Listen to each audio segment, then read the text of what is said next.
con el experto en temas municipales, Julio César Castiglioni, a quien le queremos primero preguntar, buenas noches, señor Castiglioni, gracias por estar con nosotros, en torno a esta tragedia que se ha confirmado hoy sobre la muerte de este obrero que trabajaba en el Cercado de Lima en una obra informal. Se dice que estaba además, ¿no?, muy mal pagado. Hemos conversado más temprano con el ministro de Defensa al respecto, pero la informalidad sigue siendo pues un factor que en el Perú se cobra vidas día a día, más allá incluso de la situación tan compleja que vivimos con la pandemia. Buenas noches. ¿Cómo estás, Enrique? Buenas noches. Sí, es lamentable que el obrero haya fallecido y esto complica evidentemente la responsabilidad de parte de quienes estaban haciendo esas excavaciones, de los propietarios, de uno de los propietarios de este predio que estaba haciendo las excavaciones, porque evidentemente ya pasamos de un tema administrativo, pasamos a un tema de carácter penal, porque aquí hay lesiones seguidas de muerte. En consecuencia, esto es una muerte a título de culpa, pero que sin embargo tiene una responsabilidad la persona que lo ha contratado.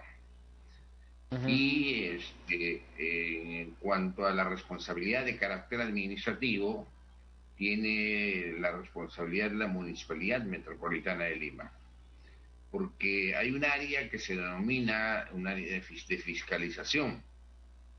Los fiscalizadores no son solamente para perseguir ambulantes, es más, los fiscalizadores no persiguen ambulantes, fiscalizan y levantan el acta correspondiente.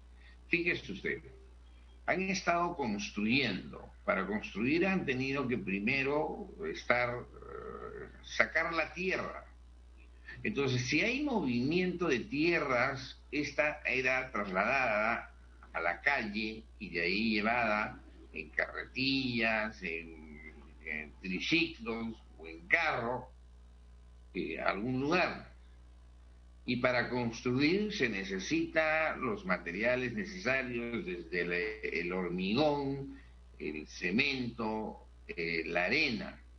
Entonces también hay movimiento de ambos lados, hay movimiento, materiales que ingresan y desmonte que sale. O sea, había que haber detectado, ¿no?, una obra con estas características.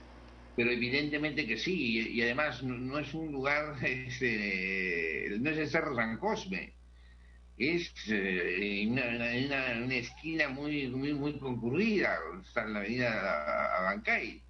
Y entonces hay una responsabilidad ahí de carácter administrativo al funcionario responsable Sin de la duda. fiscalización. Sin duda. Ahora, Sí. y evidentemente además, efectivamente usted dice, es en esta esquina, ¿no?, que es concurrida, y con las características, las escenas que tenemos en pantalla que nos dan un poquito de altura, ¿no?, se ve claramente la característica de este tipo de edificaciones en el centro de Lima, que son pues, mírame y no me toques. O sea, entrar además ahí, ¿no?, con una obra con estas características era, no hay que ser experto, ¿no?, era invitar a la tragedia.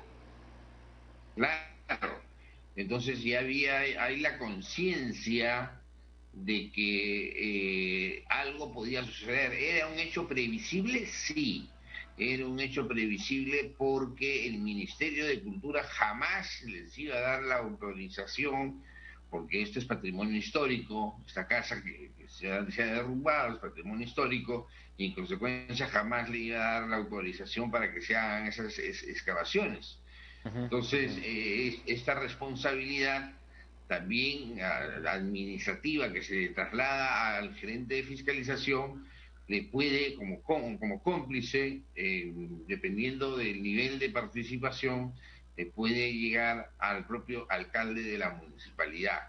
¿Y por qué yo siempre digo al alcalde de una municipalidad? No, yo no tengo ningún encono con los alcaldes.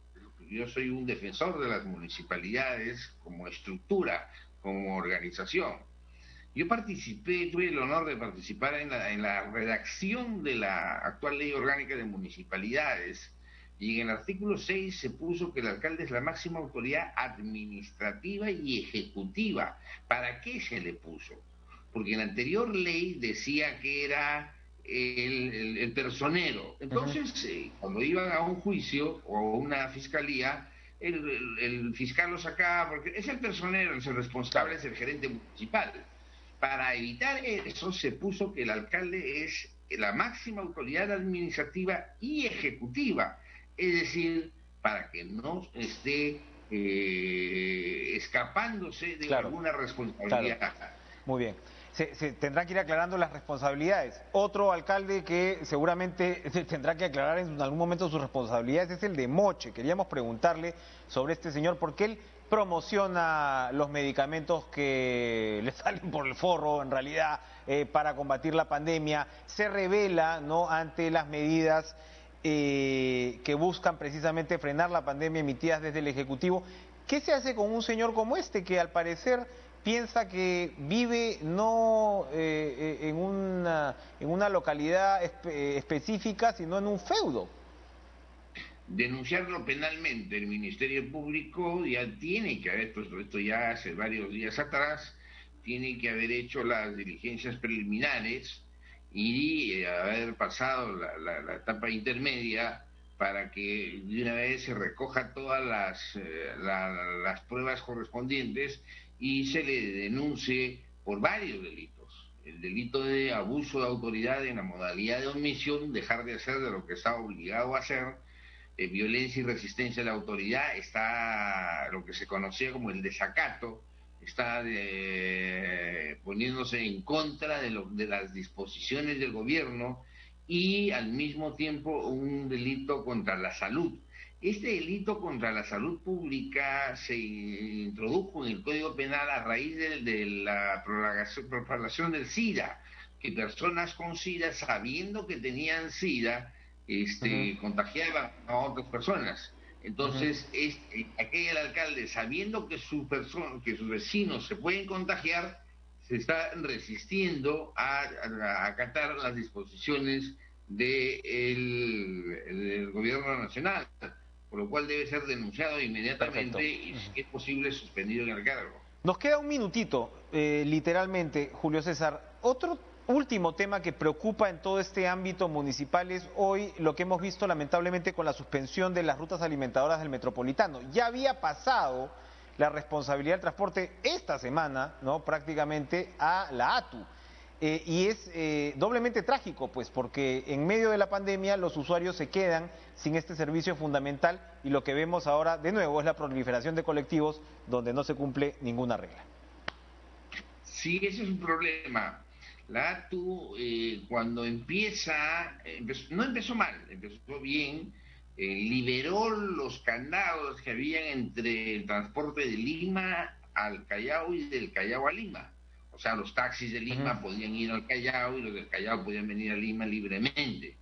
Pero se han quedado en mitad del camino y en consecuencia esta suspensión de los alimentadores evidentemente trae consigo grandes problemas porque ahora la población no va a tener con qué trasladarse y más aún cuando en los vehículos va una sola persona por asiento y no se permite que vaya la gente parada. Así es. Entonces estamos una situación muy peligrosa y donde los propios transportistas se están quejando porque evidentemente está en muchos casos se está trabajando a pérdida porque no se permite que suban más personas como antes subían. Así es, donde la ATU va a tener que reaccionar precisamente en virtud al contacto, ¿no?, a la relación directa que tiene con el Ejecutivo. Gracias, Julio César Castiglioni, por acompañarnos esta noche con estos temas que nos preocupan y nos preocupa, por supuesto, la salud de la ciudadanía y por eso este programa que le sigue a cara está también en este horario. Sigan ustedes